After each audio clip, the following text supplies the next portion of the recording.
Okay, so get this. We're going deep on acute maternal morbidity events. SAMM events. SAMM events, right? Yeah. All that research and medical stuff you sent over.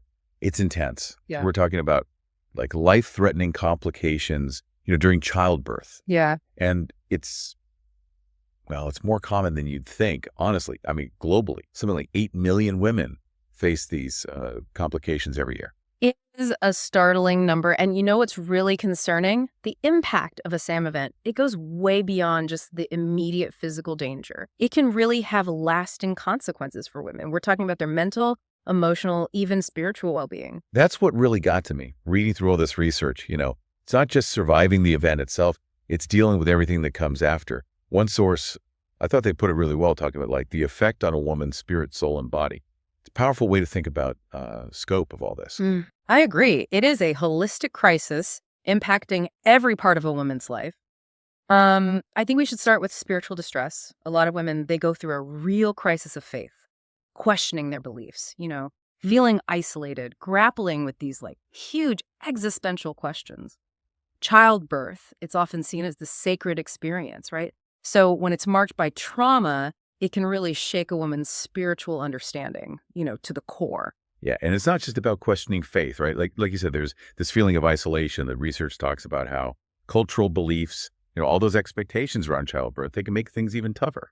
That's a really important point. I mean, imagine going through this incredibly traumatic event and then feeling like you can't even talk about it because of cultural taboos or fear of being judged. It's just like another layer of burden on top of everything else. It was almost like being silenced, like the experience is somehow wrong or invalidated because of these cultural pressures. Exactly. And then you have the psychological trauma, which is another big focus in the research. PTSD, we know it's incredibly common after SAMM events. Symptoms like flashbacks, anxiety, sleep problems, these are all incredibly prevalent. The list of PTSD symptoms goes on, but one that really stood out to me was this feeling of powerlessness. So many women describe feeling that way. Yeah, well, it makes sense when you think about it. These women have been through this intense medical event, right? Often feeling completely out of control of their own bodies and the whole situation. That loss of control, it can be incredibly traumatizing. It can stick with you long after, even when the physical wounds have healed. And that brings us to the physical toll, which I think often gets overlooked. One source actually compared the recovery process to, get this, a stroke.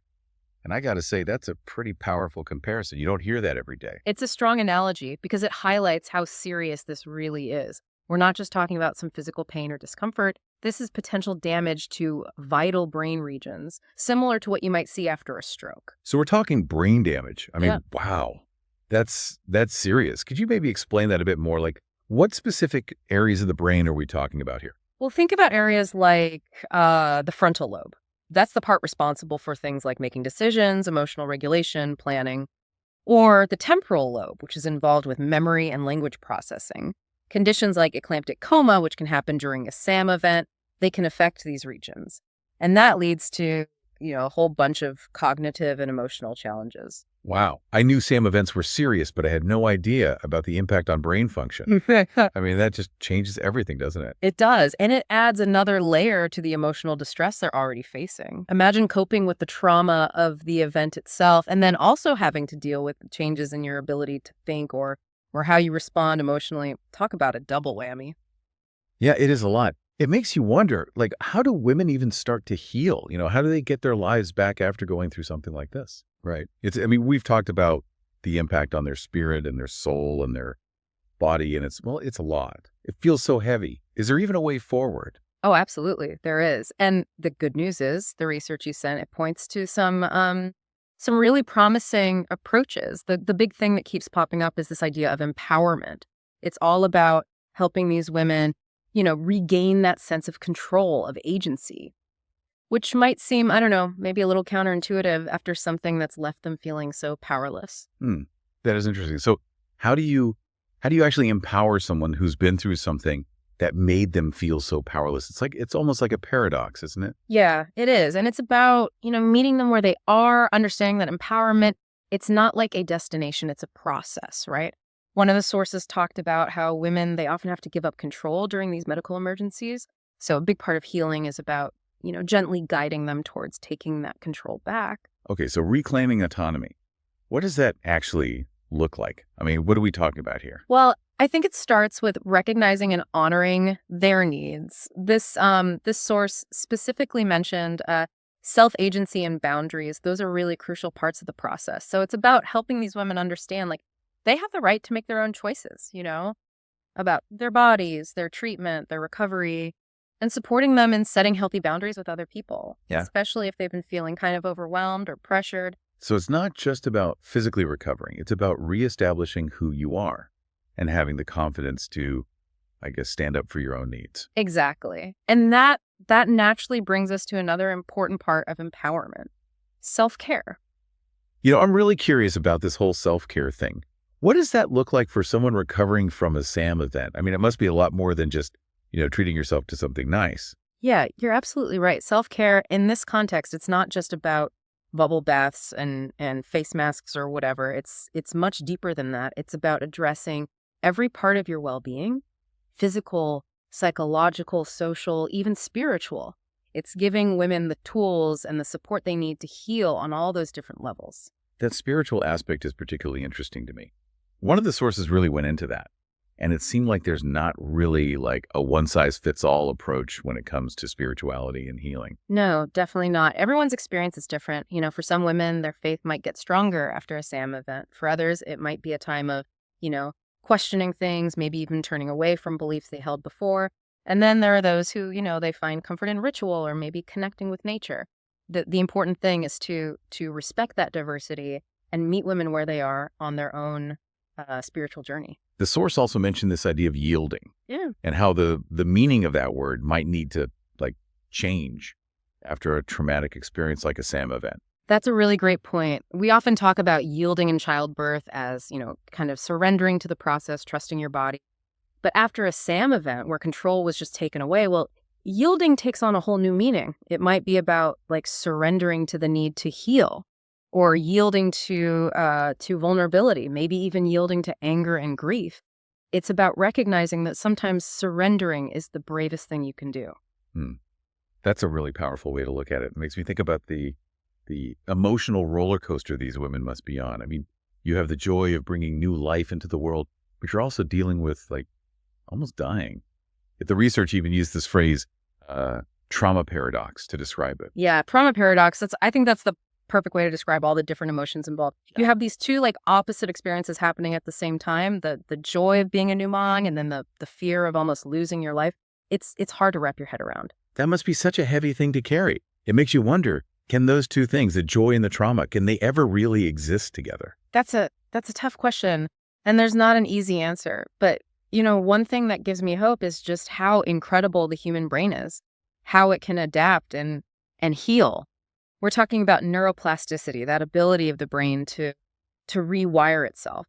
Wait, so even after a traumatic event, something that affects the brain, there's still a chance for it to heal and change? Absolutely. It's like a small light in the darkness. Therapies like cognitive behavioral therapy, CBT, they can actually use this neuroplasticity to make those PTSD symptoms less intense.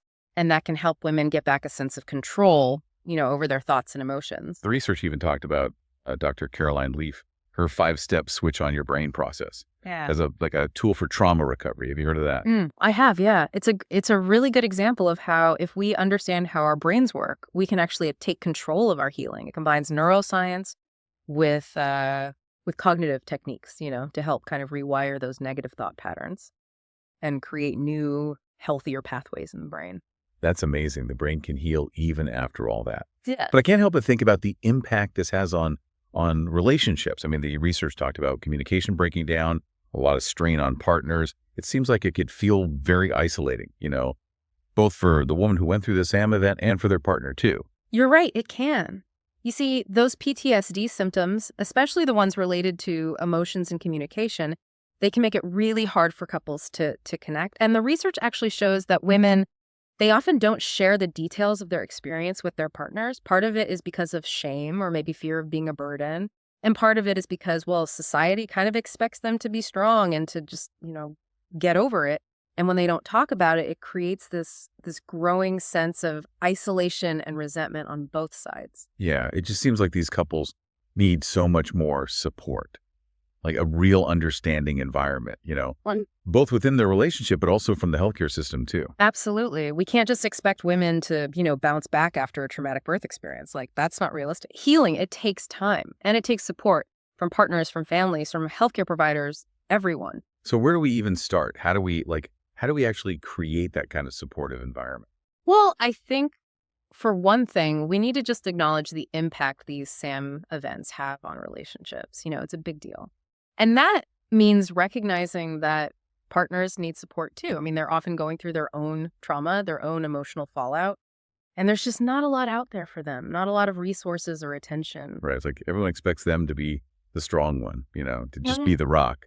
But they're dealing with something really tough too. Exactly. And that's where healthcare providers can really step up. It's not enough to just focus on the woman's physical recovery, right?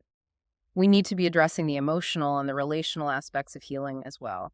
All of it. So what would that look like practically? We talking about couples therapy, support groups? Like, what are some examples? I think it's all of that and more.